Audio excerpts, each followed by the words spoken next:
Good afternoon, colleagues. I was ready to say good afternoon, colleagues. I had no idea I had so many colleagues. This is amazing. So I've survived 1 month, and when I was standing at the door greeting people, someone pointed out that I should congratulate myself since I've survived longer than Anthony Scaramucci. So as long as you are going to use the mooch as the yardstick to judge me by, I think we're going to be very successful. I've also learned a few things. I've learned to my family I'm just still dad. My children still don't think I'm cool. And my wife has made it clear that I should count my deanship as my official midlife crisis. There's no Lamborghini in my future. So at the outset, let us thank Rohan Williamson for leading us over the past year.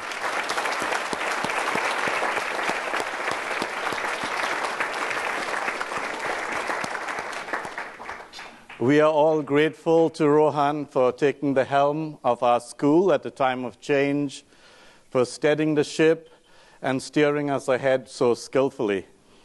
I'm also grateful to our former dean, David Thomas. And let's give him a hand as well, even though he's not here. And all my predecessors, some of whom are here today, for what they've done to build our school into what it is today. I'm stepping into big shoes, and I'm aware of the responsibility this brings. I'm also extremely privileged to have this opportunity to lead our wonderful school. Deans don't make a school. It's the faculty, the staff, the students, and alumni who define who we are and create the Georgetown McDonough experience. I will never forget that I work for all of you. Georgetown's commitment to academic excellence and its Jesuit identity drew me to the university over 2 decades ago. The competitive environment for business schools has changed significantly since I arrived. Global competition for students and faculty has increased. Tuition rates have been rising faster than most incomes, and technological advancements, including machine learning, virtual reality, and big data, present opportunities and challenges. And the MBA degree market is maturing. My friends, the business of business education is changing, and its future holds both peril and promise. For us, I believe it holds great promise. After all, Georgetown McDonough has performed extraordinarily well in recent years. Our faculty research has grown in volume and significance. Our highly ranked programs deliver rich educational experiences. Yet, mindful of the changing environment, we must keep asking, what will a preeminent school of the future look like? And how can we be that school? So what will success look like in 5 years? This is how I see it. Georgetown McDonough will have a reputation for academic excellence, manifested by distinctive and global programs, scholarship, and activities that leverage the rich fabric of Washington, D.C., reflect our Georgetown expertise and identity, and are guided by our Jesuit values. This journey to distinctiveness will be characterized by continuous exploration and innovation. So, how do we get there? We recently came to a 10-year financial agreement with the university. I'm grateful to our provost, Robert Groves, for working with us on this agreement. We will share the details with you in the next few weeks. But let me say, it's a fair agreement for both our school and our university. By having this financial plan in place, we can now plan intelligently for our future. So going forward, we're going to need to be smart. What does this mean? We will, of course, need to be mindful of our costs, and we will need to generate greater revenues. We must be strategic in deciding where and how we compete. We must be financially disciplined so that we can invest and build our programs and research, and organizationally thoughtful so that our evolving composition of our faculty and staff match our future needs. The alignment among our finances, organization, and strategy will allow us to grow in a sustainable way, even in a changing environment. In addition, we're going to need to be innovative. We have a great history of innovation at McDonough. Long before I came to Georgetown, our faculty created global residencies with their embedded consulting projects. We created real-world integrative experiences for our MBAs many years before the idea of experiential learning became popular. Through our MSF program, we showed the world that we can use technology to provide a premium learning experience. And just last year, we launched our innovation initiative. I'm grateful for the work of the innovation task forces. During this year, we will implement some of the recommendations from every task force, and will set in motion 2 new ones, one on lifelong learning and another on corporate partnerships. I know we are up to the task of innovating and seizing the opportunities that change brings. Technology will provide us opportunities to expand our market, personalize our learning, and increase the richness and flexibility of our learning processes. Of course, we will need to make adjustments, but as long as we're guided by what's best for our students and scholarship, we will build a stronger school, and I believe we'll have a lot of fun doing so. So even if we're smart and innovative, competing in an undifferentiated way with limited resources in a maturing industry can have negative consequences. For example, Georgetown McDonough has strong credentials as a global business school. But while being global is very important for us, by itself it's not enough in a world where every school trumpets their global connections.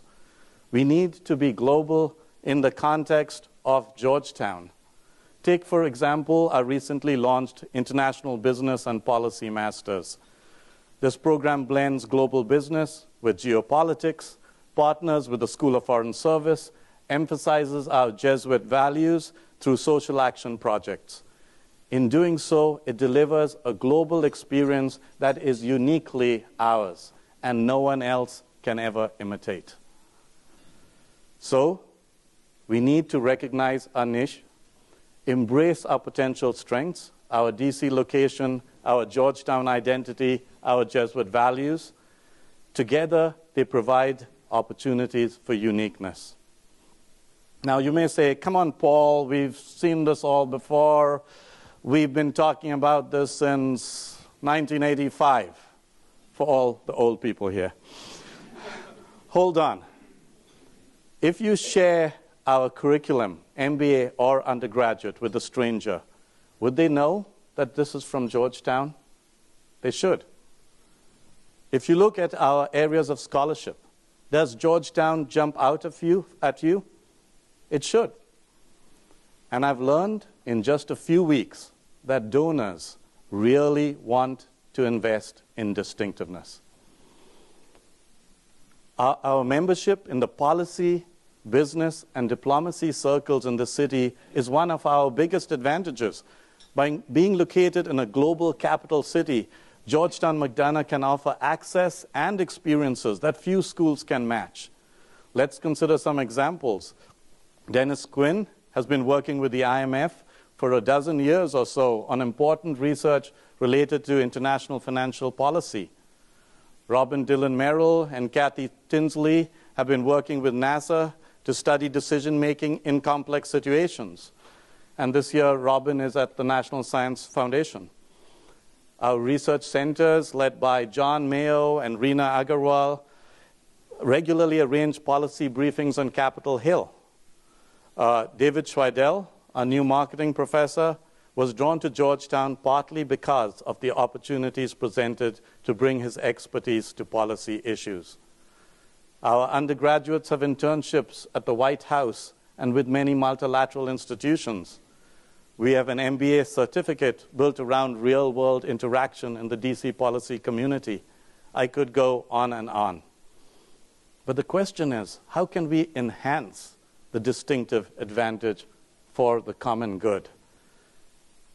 Many of the big issues of our time, including globalization, privacy, cybersecurity, healthcare, and immigration, for example, are discussed, developed, and executed in this city.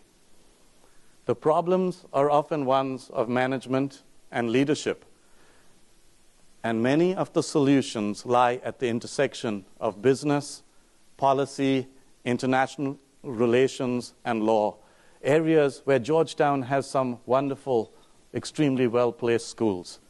Colleagues, here is where we can strengthen our ties to the other Georgetown schools. And in doing so, we will enrich our students' educational experiences and discover important avenues for future research. And yes, I am fully aware that academia still does not embrace interdisciplinary research. Our research must therefore continue to be influenced by our current capabilities, by the trajectories of our fields, but also by the opportunities provided by our membership in Georgetown and Washington, D.C. Perhaps we can explore how we can publish within our functional areas and yet contribute to bigger debates. Perhaps we can explore whether we can interpret the findings of our existing research in a broader context. We can gradually and deliberately embrace the possibilities available through our membership in DC and our university, so that the research at Georgetown is both rigorous and relevant and has an increasingly distinctive theme. I recognize these are complex issues, and so I will be asking a small group of colleagues to examine how we can further enhance the distinctiveness of our research. I mentioned earlier that one of the main reasons I came to Georgetown over 20 years ago was because of our Jesuit identity. At my wedding 26 years ago, a priest raised one of the toasts and said, and this is a true story, "This is a sad day. I always thought Paul was going to be a Jesuit." My wife still brings that up, by the way. Perhaps if I couldn't be a Jesuit, I could do the next best thing, be a professor at a Jesuit business school. So why the attraction? Some of the most important lessons I've learned in life are from my Jesuit education. I learned what it's like to walk in other people's shoes. And that's not a lesson that's easy to learn. I learned what it is to see the world through other people's eyes. I learned about so many values, about women and men for others, and contemplatives in action. I still don't fully appreciate what they mean, and I certainly don't practice them perfectly, but I can see the potential they have in creating a sense of mission, fostering community, and creating distinctiveness. I'm speaking of values, not doctrine. Jesuit values are consistent with all faiths and with no faith at all. After all, as the events of the last few weeks and days have shown, the world is often a confusing place. The world longs for moral leadership and values and direction, in business, and beyond. As a Jesuit school, we have an opportunity to be the institution to which the world turns. Seriously, imagine a world led by Georgetown grads who not only understand the big issues facing mankind, but have the tools, expertise, and relationships to solve them, and who are inspired by the Jesuit mission to continuously serve humanity. Colleagues, I want us to live in that world, and we can help create it. I'm extremely thankful to so many of you who have agreed to lead this innovative journey with me. First and foremost, my partner in leadership, our Vice Dean, Pietra Rivoli.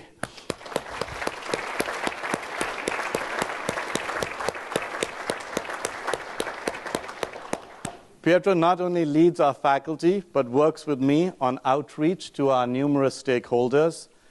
Pietra gave up her plans of working on her latest book on a topic which I believe is both timely and important. In fact, when I asked her if she'd do the job, she said, just read a few pages of my book, and if you think it's not that good, then I will agree. And I read it, and I said, this is not only good, it's timely and important, and you shouldn't really take your eyes off it, but I really want you to be Vice Dean. And because she cares so much about all of us and our school, she agreed to take the job. So again, thank you, Pietra. Thank you so much.